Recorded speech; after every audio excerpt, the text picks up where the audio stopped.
शाम को जब मैं अपनी छत पर गया, जब उम्मी ने मुझे कहा कि हमारी केबल कल से नहीं चल रही, तुम जाकर देख लो कि आखिर क्या मसला हो रहा है। मैं छत पर गया और अभी केबल की तार का मुआयना कर ही रहा था कि सामने है। मेरी नज़र कशफ भाभी पर पड़ी, जो मेरे चुचा की बेवी थीं। उनकी शादी को थोड़ा ही अरसा हुआ था, मगर कशफ भाभी बहुत शौक मजाज की थी। हर वक्त हंसी मजाक करती रहती। इन मया फौज में नौकरी करता था और अब वो अपनी ड्यूटी पर चला गया था। इसलिए का कशफ भाभी अपनी नंद माहिरा के साथ हंसी मजाक में मशगूल थी। वह दोनों एक दूसरे को पानी लगा लगा कर हंस रहे साके तेजते थे। मैं उन्हें देख रहा था। उनके काफी कपड़े गीले हो चुके थे, मगर उनका ध्यान मेरी तरफ नहीं था। माहिरा भी तालिब इल्म थी और कशफ भाभी की उम्र लगभग 23 साल थी। और माहिरा को हर वक्त एक साथ यूं ही हंसी मजाक करते देखकर मेरा वजूद बहुत बेचैन होता था। मेरा बस नहीं चलता था कि मैं उस कमसन माहिरा को अपना बना लो और उसे अपनी तलब मिटा डालो। माहिरा बहुत ज्यादा खूबसूरत थी। उसकी रंगत भी बहुत ज्यादा सफेद और उसके होंठ पनखड़ी की मानंद गुलाबी थे। उसे कुदरत ने बेतहाशा हसन से नवाजा था, मगर वो बहुत अजीब तबीयत की मालिक थी। मुझे जब भी दहती थी तो फौरन चलाकर वहां से भाग जाती थी। जब भी उससे बात करने की कोशिश करता तो कभी भी वो मेरे सामने डट कर खड़े न होती। मैंने कई मर्तबा कोशिश की थी कि माहिरा को अपने जाल में फंसा कर उसका इस्तकबाल करूंगा, मगर माहिरा थी कि हर बार मेरे हाथों से बच निकलती थी, तो मैं हमेशा ही खाली हाथ रह जाता था। मगर आज जब मैंने माहिरा को ऐसी हालत में देखा कि वो अपनी भाभी के साथ ऐसे हंसी मजाक कर रही थी, उनके सहन में और कोई भी साब की लायक नहीं था, क्योंकि मेरे चुचा की वफात हो गई थी और कशफ भाभी का शौहर भी अपनी ड्यूटी पर चला गया था। वो लोग घर में अकेले थे। कशफ भाभी माहिरा के साथ हर वक्त चपकी रहती थी, जिसकी वजह से मुझे कुछ खास मौका नहीं मिलता था। कहा मेरा नाम फैसल है और मैं 19 साल का हूँ। पढ़ाई के साथ साथ मैं अपने घर की भी काफी जिम्मेदारियों को निभा रहा था, मगर बाबा ने मुझ पर वक्त से पहले ही काफी जिम्मेदारियां डाल दी थी, क्योंकि मैं उस घर का बड़ा बेटा था। उम्मी को तो मेरी शादी की कोई फिक्र ही नहीं थी। वह हर वक्त क्यों दी जाती है, तुम अभी छोटे हो। मेरी बड़ी बहन शगफ्ता का भी रिश्ता पका हो गया था। उम्मी कहती थी कि शगफ्ता की शादी के बाद तुम्हारा भी रिश्ता किसी के साथ पका कर दूंगी, मगर मैं जब भी माहिरा की बात करता तो उम्मी मुझे सख्ती से मना देती कि कौन सा तुम्हारे चचा ने हमारे साथ अच्छे ताल्लुकात कायम रखे थे। जवाब में उसकी बेटी को ब्याह कर अपने बहू बना गई। कटहर तायले केरी की कि तुम ये ख्याल अपने दिल से निकाल दो, जबकि माहिरा को बेहद पसंद करता था। मैं केबल की तारीफ करने में लगा हुआ था कि मुझे से ठीक होने वाली न थी।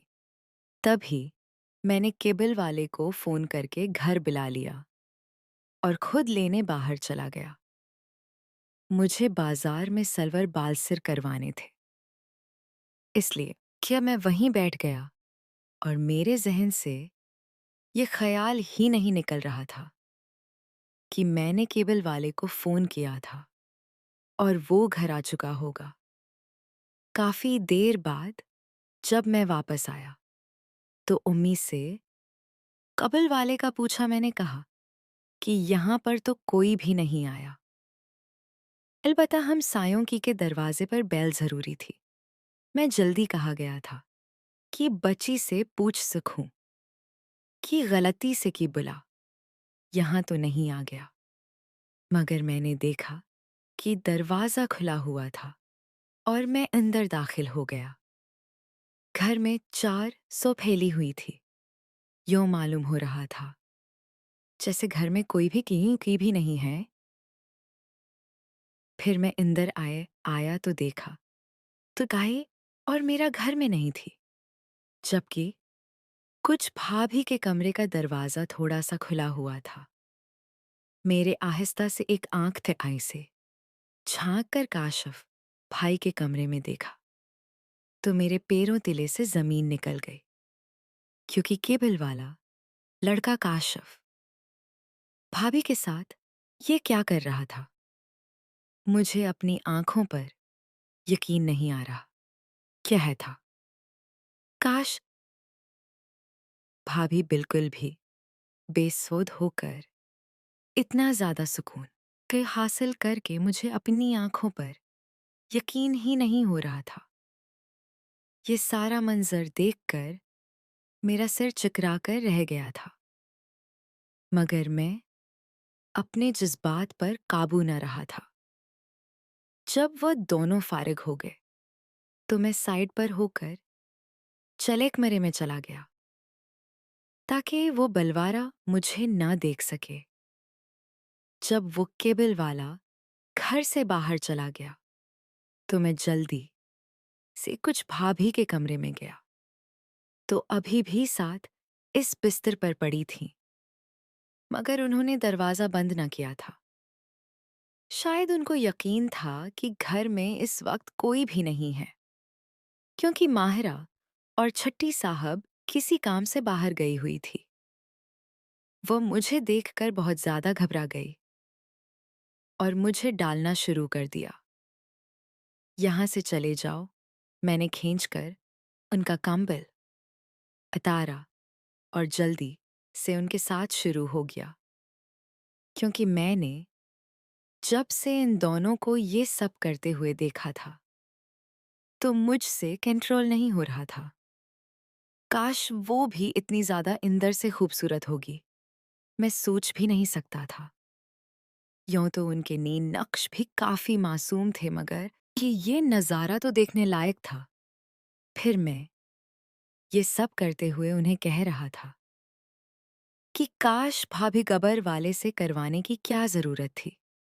आपके पड़ोस में आपका दिल पर भी रहता है, कभी हम पर भी ये मेहरबानी कर दिया करो।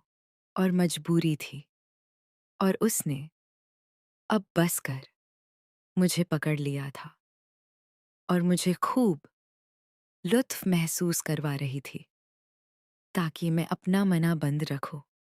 और मैं तो जैसे जन्नत की सैर कर रहा था। मैंने उससे पहले कभी भी किसी लड़की को इस तरह से ना किया था, न कभी किसी को इस तरह से देखा था। मेरी नजर तो माया परदेसी, मगर यहाँ तो मुझे कुछ भी नहीं मिल गई थी, क्योंकि भूख मिटाना अब मैंने अपना फर्ज समझ लिया था। अब मेरे उनसे झूठ बोल दिया था कि जब वो के ऊपर वाले के साथ ये सारा खेल रचा रही थी, तब मैंने अपने फोन से उनकी वीडियो बना ली है। और अब अगर उसने मेरी मौत से इस बात का इनकार किया, मुझे करने नहीं दिया, तो मैं ये वीडियो उसके फौजी चोर को व्हाट्सएप कर दूंगा। वो बहुत खूबसूरत हुई और मेरे आगे हाथ जोड़े का लगी और लगी कि तुम्हें जितनी बार जब भी करना हो तो मेरे साथ कर सकते हो, मगर मेरे शोहर को ये बात कभी भी मत बताना कि मैंने केबल वाले के साथ मस्तियां की हैं। फिर मैं उनसे कहने लगा कि अरे नहीं भाई, कैसी बातें कर रही हूं। जब आप मेरे साथ राजी हो तो भला मुझे किसी को बताने की क्या जरूरत है। हम दोनों ने करते वक्त काफी सारी बातें की और फिर मैंने 2-3 बार जोर मारा तो मेरा भी अपशफ्ट हो गया था। फिर मैं नीचे उतरा और कपड़े पहनकर घर वापस आ गया। मैं भी जवान मर्द था। आखिर कब तक यूं ही बैठा रहा था। मगर मैंने आते वक्त भाभी को सख्ती से मना कर दिया था कि आप किसी भी बाहर वाले से मना काला मत करवाना, मैं मौजूद हूं। तुम्हें जब भी चाहिए मैं आ जाऊंगा और मुझे जब भी चाहूंगा मैं तुम्हें बता दूंगा। तो मेरी बात आसानी से मांगी थी। घर आकर मैं सुकून की नींद सो गया था कि शाम को जब मेरी आंख खुली तो मेरे पास चाय लेकर आ गई थी और कहने लगी, सारा किबरवाला तो अब तक नहीं आया। दलवाले का नाम सुनते ही मेरे जहन में फिर से वही ख्याल आ गया और एक बार फिर से मेरे जिस्म में बेचैनी बढ़ने लगी। मेरे वजूद का काश की तलब हो रही थी। मगर